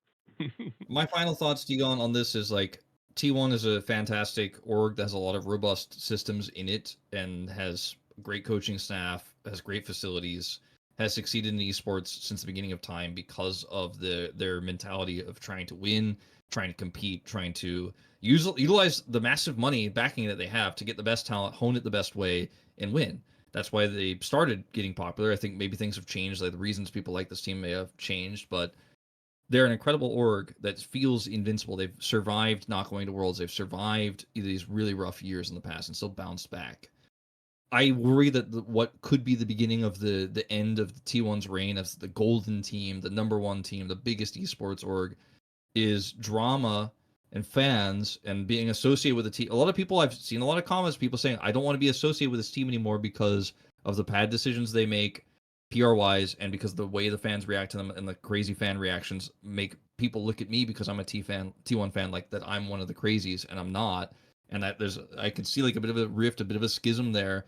I think that the death, I'm not saying this org is going to die, but the death of it being like the premier number one org that everyone wants to get behind, it will be slow, is going to be just based on these decisions that try to appease fans but continue to cyclically anger them. Like cyclically just constantly trying to appease and creating more anger and like downward spiral that we're seeing right now is like what will turn especially older fans, I feel, away from this org. So careful, T1. Like we really got to tighten this up. The fans don't run your company, you run your company.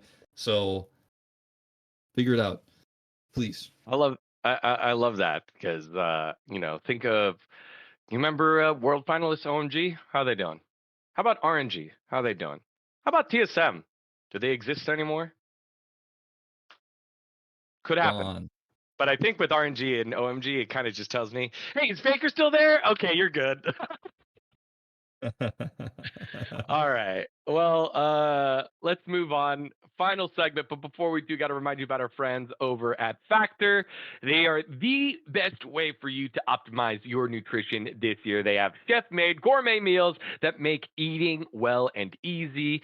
They're dietitian approved and ready to eat in just 2 minutes, so you can feel right and feel great no matter what life throws at you. Factor arrives fresh and fully prepared for any active and busy lifestyle. You can lose up to 8 pounds in 8 weeks with Factor Keto meals based on a randomized controlled clinical trial with Factor Keto. Results may vary depending on diet and exercise, but from my own experience, when you get your diet right, it wants you to exercise correctly as well. And when you exercise correctly, I want you to get your diet right, which is why Factor is huge and here to help with their 40 options and 8 dietary preferences on the menu each week. It's easy to pick meals tailored to your goals.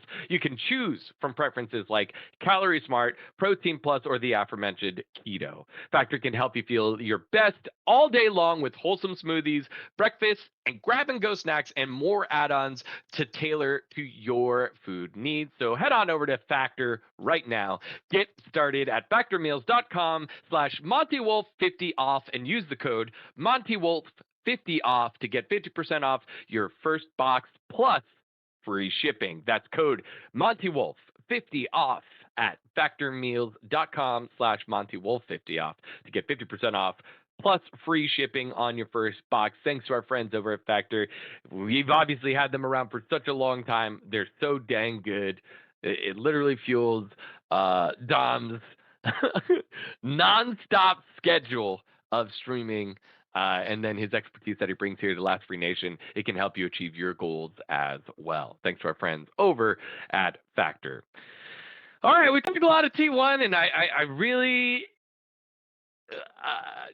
enjoyed the angles that we took at it. I don't want to do it anymore, except I'm good with it. talk about the team as we go to our LCK Week 1 preview.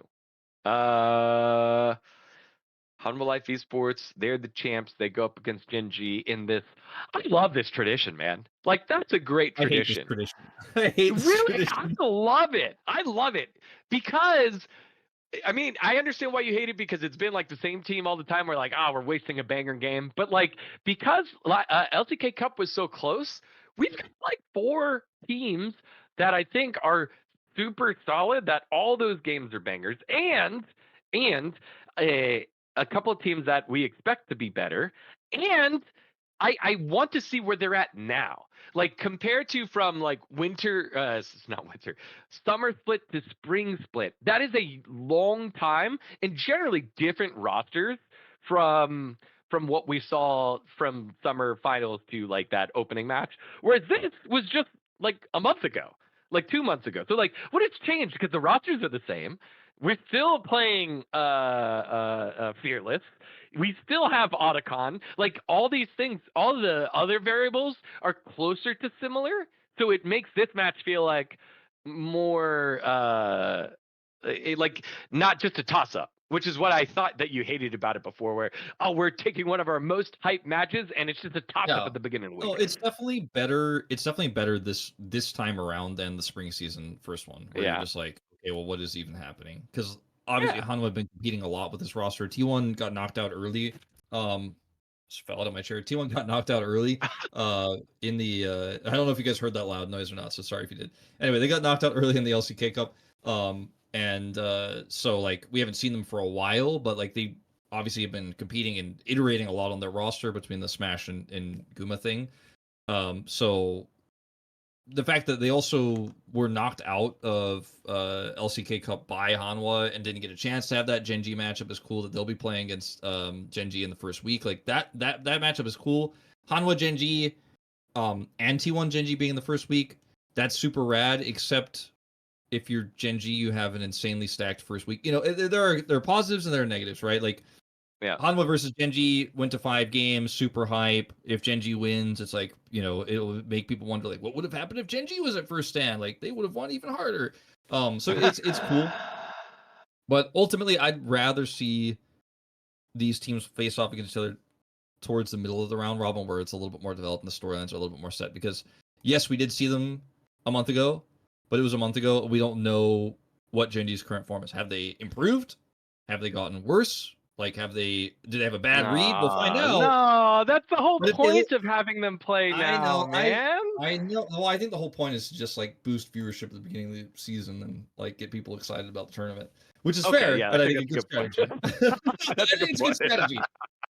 Look, I'm not telling you guys like we put Faker in the in the thumbnails of these videos a lot just because we really love Faker. Trying to get views on stuff is good, okay? Because people mention it all the time in the comments, like there's another thumbnail. Oh man, it was the face of T1. We talked about T1 a lot. We talked about Faker a lot.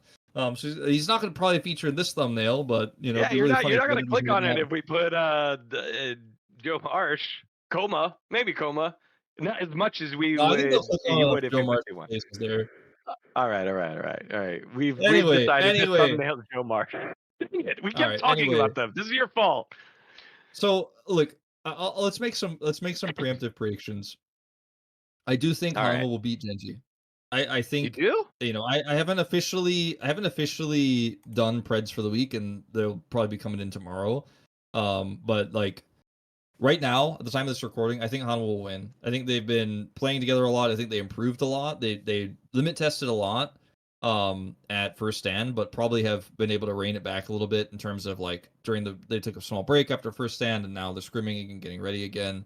I think that the bottom lane for Gen G, the performance has been just too inconsistent. Like Duro he's had some great games, but he's also had some less than great games. I can't predict before seeing Gen G play that I think Duro will have ironed out all of his issues. Like I don't have the data for that, so I can't predict it. Whereas I've seen Delight play recently. I've seen Zeka Papa. I've seen Zeus. Okay, Peanut is still Peanut. And Viper is still Viper, right? Like there's nothing that's really changed that much about Peanut or Viper. They're just still doing what they functionally do, and that's exactly what this team needs. Some of the questions we have is like, okay, Zeus, rough start to the year. He's great now. Zeka, champion pool, are we still work? No, we're actually, he played Vladimir mid, he can do anything now, it's fine. Not anything, but like, it's bigger than it was, significantly, it's improved. And I just can't know that about Genji, so I feel like I have to predict Hanwha here. That's Gen G had time to just. That's all they needed, in my opinion. Duro and Ruler just needed time, and I don't even think it's game reps. I think it's literally just time together, because they got thrown together as a duo pretty late. Ruler got in pretty late, and then they played and took them to 5 games. Man, like I think Gen G out of the top teams have the most to grow and to achieve higher. Like actually, I think T1 has the most to grow, but their ceiling is lower. Like they were succeeding with Canyon playing like crap, Chovy having some off games and not looking great. Keen was the only rock of that team, and that was with Duro, who had like norovirus and was dying on stage. Like I think that Gen G is going to be very good, and I think that this time helps them a lot. And I wouldn't be surprised if Gen G take a victory here. And so I will pick Hanwha Life Esports as well. But I do think that if there's an I see what upset, you're like saying, that's it. Like Gen G, Yeah, I Gen don't G think has like so much time to grow. I don't think it's going to be a one-sided series. And also you could argue, again, it's just stipulation and not based on data or fact, but you could argue like the hangover first game, Hanwha comes off of 2 wins, back-to-back champions. Like how hungry are they versus Gen G, who like got defeated and didn't get to go to first stand? They've been training super hard. You could make an argument that mentality-wise, like Gen G's in a better place to make that upset win happen. Who benefits most from just standard lanes, right? Like you have Keen and Zeus up at top, and then on the bot side you have Delight Viper. Delight Viper and Duro Ruler. Like who benefits from that the most? No swapping, no escaping. It's just matchup dependent now, right? It's like champion matchup Yeah. dependent. Well, I think Viper has a much bigger champion pool than Ruler. So like you could make that argument, and people like Chronicler always will, like, and Atlas will always be like, well, he played Demo, and that's true. That didn't happen. He did do that. I just think that the biggest difference to me though right now is like it's not about the 80 carries, like it's not about the like what champs they're both playing, because they can both, like Varus is a champion both players are known for. Callista, both can play it. But like when it comes to the support play, I trust Delight 9 out of 10 times. Sometimes Delight does have a stinker, but it's rare. If he has to play an enchanter, sometimes it gets a little bit weird, and like he's not the best at that. His Renata games have been hit or miss, for example. But Duro, I can't. I feel like I can trust him 6 out of 10, and maybe we're pushing it to 7 after his performance in the finals, which was a really big glow up. Like his playoffs performance in general was way better than what we saw from him in LCK Cup regular season. But yeah, I that's the issue for me, is I think Delight greater than Duro more than like Viper greater than Ruler is the issue I have if I'm looking at zoomed in bottom lane with no lane swaps. Yeah. Other matches that are big here, it feels like you have to scroll down pretty far. You've got the T1 Gen G match, D plus versus KT, and then I put my match of the week. It's Bro versus BNK FearX. The quote was, I had to make it PC for the LCK official channel. It was with only one win between these two squads during LCK Cup, who's going to shine brightest in the Saturday showdown? I love this Saturday showdown, man. Every other match is like DRX T1, yeah, Hanwha Life KT, maybe BNK FearX against D plus Kia, maybe if it was last season. Like all these matches are kind of DRX Kwangdong Freaks, or I guess the DN Freaks. That one's close, but all these other matches aren't close until you get to the bottom. Bro BFX and then T1 Gen G, because you just want to see where it's at. But on paper, that's a second place team versus a sixth place team. Yeah, I think for D plus, it's a pretty important week. Like I think you should walk out of this one with like a 4-0. You should beat BNK or KT, but we'll see what the form of KT is, like BDD's form versus Showmaker's form. Like that one's a little bit tougher. But if you drop a game to BNK, we're like already starting the season off worrying. And if you lose to KT, it's like, well, is D plus still stuck in that rut they ended up in at the end of the LCK Cup, where we were like, this is the best team in the LCK Cup, and then they're definitely top tier, to like, I don't know, it's they're back to like 4th, 5th place, which is always the story of D plus, it seems like. So if you're a D plus fan, I think this is an important week. You want a 4-0 and walk out feeling like, okay, we're back, we're so back, okay, good. But the T1 Gen G matchup is obviously the other big one right now. With Gen G's performances at the end, and some of the like, I hate to say it, and like I feel like a lot of people forgot about it. At the end of the LCK Cup playoffs, I think most of us were like, the gameplay isn't up to like these team standards because beginning of the year, new patch, like new Rift and all this stuff, Otacon, etc. But also like it's fearless, so these comps aren't great and teams don't know how to pilot them very well. We walked away being like, we're not sure who the best is. Hanwha won, but I don't know where we're really at. But I think if you look at some of the issues of Gen G, like Duro's performances, Canyon's performances, frankly, and Chovy like looking still like an excellent top tier mid laner, but not like making the same big pop off performances like he normally does, isn't there. And then I look at some of the great strengths of T1. They now have a flexible bottom lane where they have two AD carry players with two different playstyles. Lane swaps are dead, so you have Gumayusi. I don't know how that's going to look because we haven't seen it in a while, and we haven't seen it without lane swaps in a really long time. But I imagine that it's probably still as good as it used to be, as long as Guma doesn't choke because of all the pressure with the external stuff that's going on. I look at that lane and go, wow, that should be a crushing lane if Duro doesn't perform well, like they get smashed there. I feel like Owner has been insane this season. He's super good. Like he's actually incredibly good. I think I would probably put him. Like it's a toss up, but I might have even like been like, yeah, this guy's the best jungler. I don't even. We did like an awards thing, right? I don't even know if I did that or not, but like he's super good. And Sam Peanut, obviously, that's been the case for the last few years. But anyway, he's really really strong right now. Canyon is not in that same conversation. And then Doran, I feel like is not usually a liability in a series against players like Keen, against players like Zeus. It's when Doran's playing against somebody who's like a little bit more middling and critical for the roster that like he kind of flubs it. But if they just put the resources bottom and they play their old style, I actually think, especially coming off of a win and the morale boost that DRX is, losing your beating DRX not really, it's going to provide. I actually think T1. I think I might pred them. I actually think they might be favored here. I think I'm almost ready to do it, even though we just had this whole drama episode and stuff. Like so down on their PR and everything. I think this roster is still insanely strong and looked really good in LCK Cup. And Gen G for me didn't actually convince me that hard. Yeah, you're pretty down on Gen G, man. That's crazy. I have to take Gen G there. Like, especially those matches, the important matches at the end of the week. It's like, man, I really wish we'd get to do like the first two the day of, and then we can predict the rest later after we've seen the forum at the beginning of the week. But remember too, Gen G has to play against Hanwha earlier in the week, so they have to prepare for both of these teams. So that's a challenge. They literally played the first game of the week and the last game of the week. They've got time. They've got time to do that. It's still tough. It's still tough to prep. I'm just saying. Consider that. Yeah.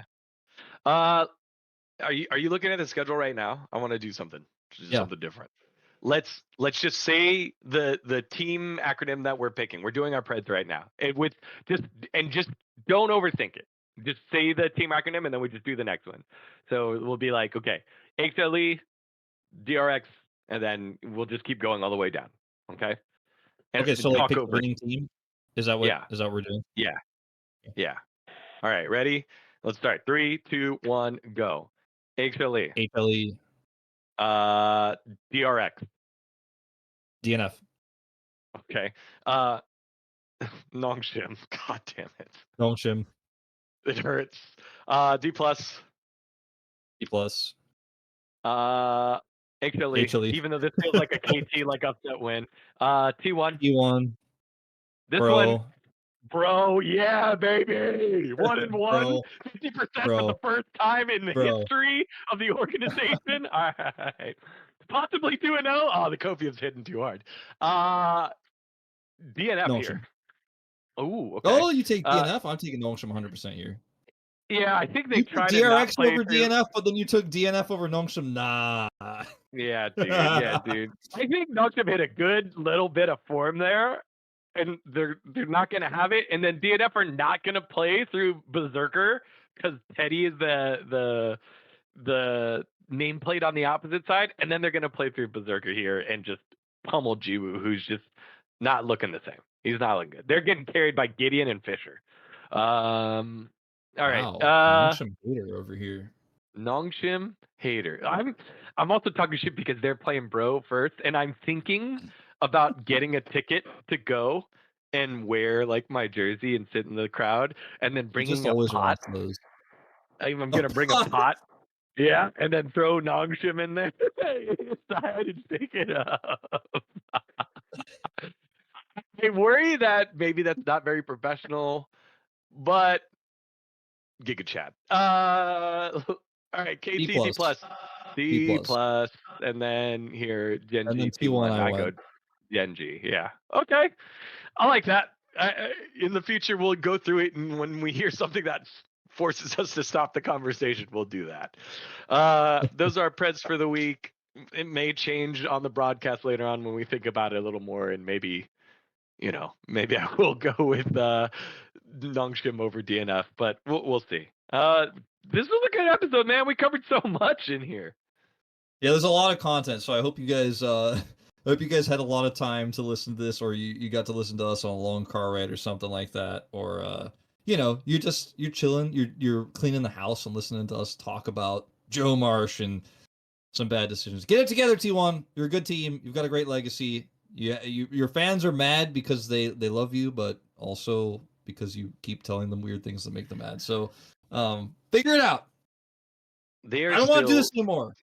They're still the 2-time reigning champions, 3-time consecutive finalists. I think, a bad run of 3 months is, however many matches it was, is just small to that. But every move that they make is always going to be gigantic when they're the biggest. So we'll have it covered here with every move that they make and all the teams in the LCK for future episodes of Monte Wolf. Thank you so much for watching, and we'll catch you guys next week.